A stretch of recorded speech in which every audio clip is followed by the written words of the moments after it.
And good afternoon, or good morning, or good evening, depending upon where you are around the world. I am Marcus Holmes, the HR Passion Guy, and I'm excited to be here with you today just to share another moment of Passion Fridays, where we discuss topics that we're passionate about, people that are living on purpose and the intersection of purpose and passion, and many topics that you may share with us that you're passionate about. So take a moment right now, whether you're watching us here live on LinkedIn Live from where we're emanating today, or via Restream Live on Facebook, the Love and Stuff community page, the Marcus R. Holmes page, or if you're on Twitch TV, HR Passion Guy, or YouTube events, take a moment and click share. Tag 5 of your closest connections, Facebook friends or followers, 5 of your more popular ones to join in today's discussion about all things grateful. So I'll give you a moment to do that. And I hope that you will click share. I see a few folks that are joining us on LinkedIn. Thank you so much. A few folks on Twitch TV. I love it. A few of our overseas folks are joining us on YouTube events. And I'm hoping that some folks on Facebook will chime in and just drop your name in the comments. I am on the northwest side of Detroit, here in the United States, of course, Detroit, Michigan, where it is rainy, but it is not too cold, thankfully. And thinking of thankfully and thankfulness, drop where you are around the world and what you are thankful for, and maybe a little bit about the temperature there. So drop that in the comments, whether you're on LinkedIn, whether you're on Facebook with us live, whether you're on Twitch TV or YouTube events, drop in the comments just so that we can track with you and say hello to you and know where you are and what the weather is like there. The weather can have an impact on us, I believe. So we're in the last couple of days in the month of October. And as you may be aware, October is Breast Cancer Awareness Month. And I just want to bring to your attention that please have conversations with those that you love and with yourself about doing a self check and then having your mammogram so that we can raise the awareness, because particularly for African American women and some men, the greatest tool and weapon that we have is early detection. And so I want you, even if you're a husband or a brother or an uncle or a friend, a male friend, have these conversations with your female significant other, wife, partner, friend, just to remind them, just to say, have you had your checkup? Have you had your test? All right. Someone, from India. I'm thankful for the wonderful life. The weather is pretty good. And what's the temperature like there? I'm not sure if I'm going to pronounce it correctly, so I'm just going to say Kumar. I'm just going to pull that from your name. I hope that isn't any disrespect to you. I don't know if I can pronounce it correctly, but I hope that you will connect with me so that I can learn the correct pronunciation. And thank you for dropping that. And thank you from India. Will you click share and tag all of your friends in India to join us in these moments? Today, it's all things gratefulness. We're ending the month of October. I'm reminding you of breast cancer awareness. If you want to see one of the interviews that we did with a member of the AKA sorority, Lori Wesby, who is doing great work with the Susan Komen Race for the Cure and great work in her local church. You should go to our Love and Stuff community page and you can watch Lori there. And it's a great interview about some tips and things that you should do and some things maybe you weren't aware of. And that's what we want to do, raise the awareness. Breast Cancer Awareness Month says, rise up, rally in supporting everyone, rally in serving everyone, and rally in screening everyone. And so we're just 2 days away about from a new month. It's 23 degrees. Is that Celsius? I'm wondering. 23 would be a little cold. So I'm thinking probably it's 23 degrees. I'm not sure. Maybe Celsius or Fahrenheit. Let me know. Okay. Thank you for that, Kumar. And again, click share and tag someone to join us. And so we're going into the season of holidays, right? I call it a season of holidays where we are to be thankful, right? And grateful, right? We're going into Thanksgiving. Hello, PC from Belleville. Of course, it's raining there too. Yep, raining. It's raining. I'll take it over snow, right? We're going into a season of gratefulness, of thankfulness, even though I think we should work to live in a season, a suspended season, if you will, a elongated season, probably better said, of gratefulness. And many people are gearing up, even though we're still in a pandemic. We're not out of the pandemic, not out of the woods, even though I think there is encouraging news that researchers are working on a nasal vaccine that they think will be even more effective than the shot in the arm, which I think would be amazing. But we're in the middle of a pandemic, and some people are still deciding not to have large gatherings of family. Some people feel more comfortable and they're having large gatherings of family around the Thanksgiving holiday. And people are gearing up for their special college games, Michigan State versus U of M, go green, go white. People are gearing up to travel near and far to be with family and to enjoy the turkey and stuffing, or in the African American diaspora, turkey and dressing, mac and cheese, and some would say this is not a delicacy, but chitterlings or chitlins, as we say. String bean casserole and yams and greens and green beans and mashed potatoes and turkey, of course, and ham or maybe prime rib. Isn't your mouth watering already thinking about this big meal?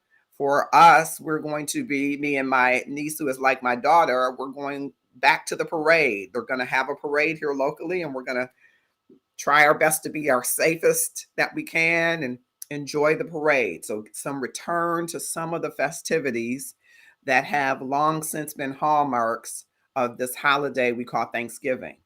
But yet we're mindful that there are so many that have lost people, so many that have experienced great loss of family members, of employment and income, of so many things. And so many people will be at home alone during the season. And so one of my passions is to connect people and with things that will bring them sources of joy and inspiration. And of course, being on the gratefulness journey every day as an author, I am called, I feel a clarion call every day to connect with the providence of God. I'm almost having the hair stand up on the back of my neck right now. For the being, for just being, not for doing, because we often define ourselves by what we do and how well we do it, but just for being a creature made in the image and likeness of God, and that I am here. And so I sit in that reflection, in that space. I try to every day, every morning, and practice gratefulness. And I am going to mention that this book that I have authored, The Gratefulness Journey Every Day, What Are You Doing in the Next 30 Days to Transform Your Life, is available on Amazon. And I talk a bit about my personal journey in there and 3 things that I think that everybody can do and should do to explore more gratefulness. I want to share a little bit from the Gratefulness Living which I am a big fan of Brother David, who is, I think, 94 now, and he is a gratefulness guru. Anybody in the space probably knows who he is. Of course, he's been on Oprah and everywhere. But I pay some homage to my pathway of gratefulness to him, as well as to Pandit Dasa, who is a mindfulness expert who I met, oh, um, probably 4 or 5 years ago. And I've been on a journey of mindfulness and then gratefulness ever since. And I want to share something, an inspiration from the gratefulness living that I want you to consider today and this weekend to put into practice for yourself. PC says that nasal vaccine hasn't been approved and looks as though it probably won't since the claims are inconclusive. Yep. I think it will be down the road if it is approved, but it's not. I know it's not in late stage testing, it's in early stage, but who knows? It could help us get to a different kind of new normal. I think everybody's like, get back to normal. I don't think we'll ever be back to what we were, but we might be able to create a different pathway that brings some of what we were forward and creates for us new. So I don't disagree with you that it is inconclusive at this point. It needs much more testing, but it is, promising to hear. And thank you for that, PC. And so I'm going to share a little bit from this inspiration, and I hope that you will follow along for just a moment. And then I will go into one thing in the gratefulness journey every day that I want you to try to explore as you go into this next month of gratefulness. And hopefully it will be gratefulness for you every month. Place your hand on your heart and feel what surfaces in the fullness of that space. Think of it: joy, sorrow, maybe anger, maybe contentment, maybe sadness, maybe delight, maybe vulnerability. Perhaps it's something that you can't even put a name to. It's an unnameable tone, sense, or feeling. Whatever you notice, allow it to simply be. Let it be okay to feel joy, sorrow. Let it be okay to be angry, to be content. Let it be okay to be sad or have delight. Let it be okay to experience vulnerability. Or perhaps explore that unnameable tone that you're feeling now. Let it be okay. Let yourself soften into it. When we hold ourselves and others tenderly, we nurture the relationships that make life possible. Tending is the embodiment of tenderness, and so it's a direct path to shared belonging. We stretch toward and from the heart, extending to others and ourselves expressions of humility, compassion, and care. As True Snyman says in the short film Tenderness, people are hard on each other. People are hard on themselves. We could all do with more tenderness.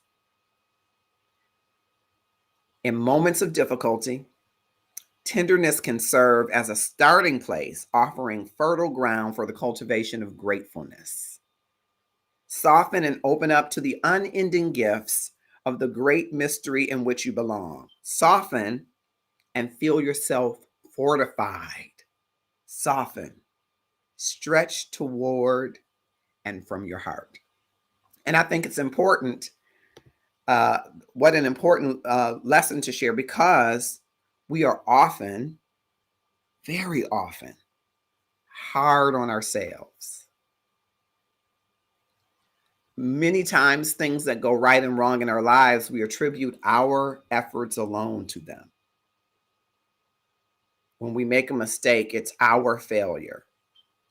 When we make a misstep, it's our misstep. And sometimes we ignore the external factors and sometimes internal factors that play into what we characterize as missteps and mistakes, as trespasses and sins. It doesn't mean that there isn't room for ownership for you and your actions, but be able to sit in that action without being so hard on yourself. What a lesson that is. Because if you're like me, you can be hard on yourself, and that translates in being hard on others. Gratefulness enables you through this tenderness, you see, to practice grace, to be okay with what you are experiencing, knowing that the experience in and of itself does not engulf you to become something different, and nor does it last forever. But it is a moment of lesson, of reflection, and opportunity, my friends, to find grace and from our heart extend it and receive it back from others. This weekend, I want you to practice tenderness. I'm going to practice it too in conversation, in approach, both to others, but first to yourself. You do know that you're talking to yourself, probably even now. If this is resonating to you, you're saying to yourself, yeah, this makes sense. Get in the conversation that you're having with yourself and add some tenderness, especially around the things that you have identified and perceived as missteps, mistakes, and flaws. So that dress, ladies, or suit doesn't fit like it did pre-pandemic. Are you hard on yourself in judgment, or do you give yourself grace and space to say and vision for better, if better is slimmer or able to fit that suit again, right? Fellas, if that jersey for MSU doesn't fit like it used to, are you hard on yourself? Do you give yourself the space of grace? And then extend that tenderness to others where you perceive that they may have fallen short of your expectations of their performance in some area of life. This is a good groundwork for gratefulness because gratefulness awakens us to see things differently, to take inventory of them, and then to be grateful for what we are experiencing, what we have experienced, and what we now have. As I get ready to go to a close from a short episode of Passion Fridays, I will share with you in part the beginning of this gratefulness journey, thought, and thinking. It was Thanksgiving 2012. And in 2012, I had lost 3 siblings, my dad, 2 of my mom's closest sisters, and my mom had had severe health challenges, and she was no longer walking. She was wheelchair bound. I had moved home to be a caregiver for her, who is a woman that has spent her entire life being a caregiver, working in the nursing profession. So it was a job that I didn't think I could live up to. On Thanksgiving Eve, I had decided that I was not cooking dinner.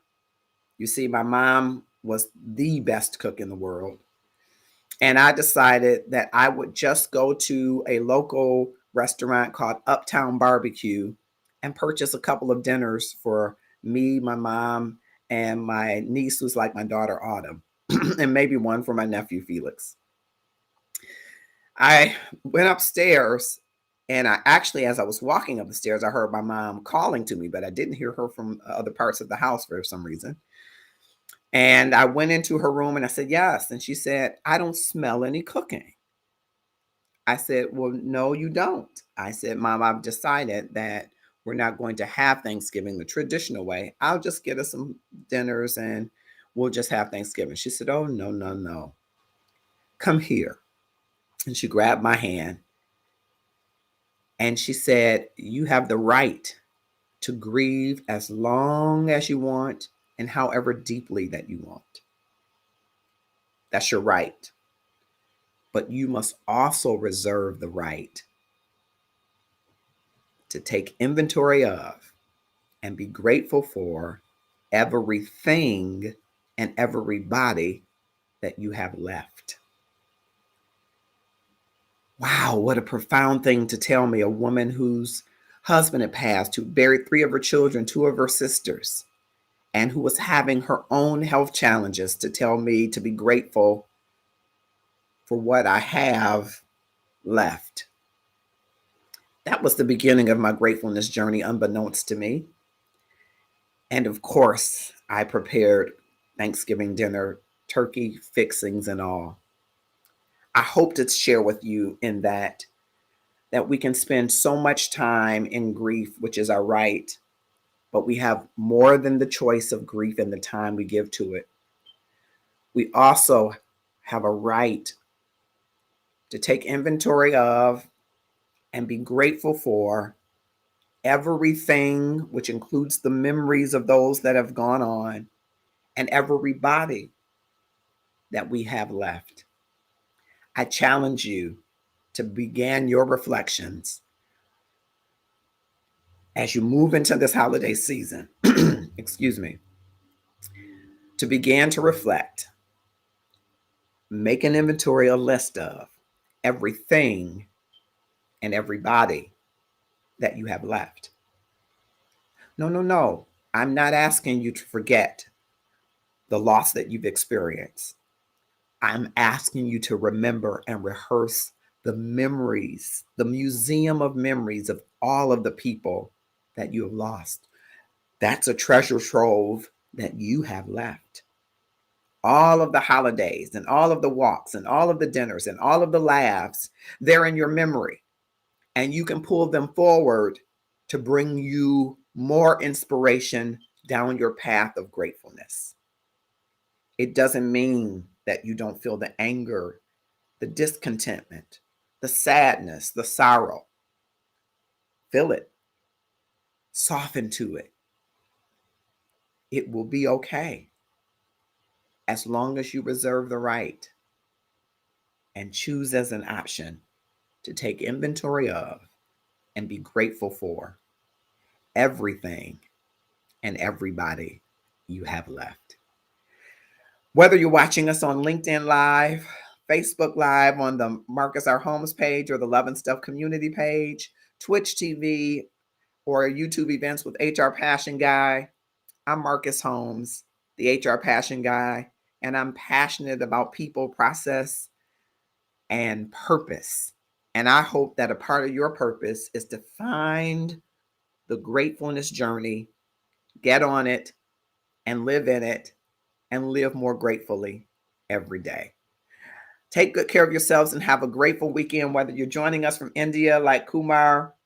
Everybody loves to taste food made by mom is world's best and satisfying. God bless you too. You're absolutely correct. She was a wise woman.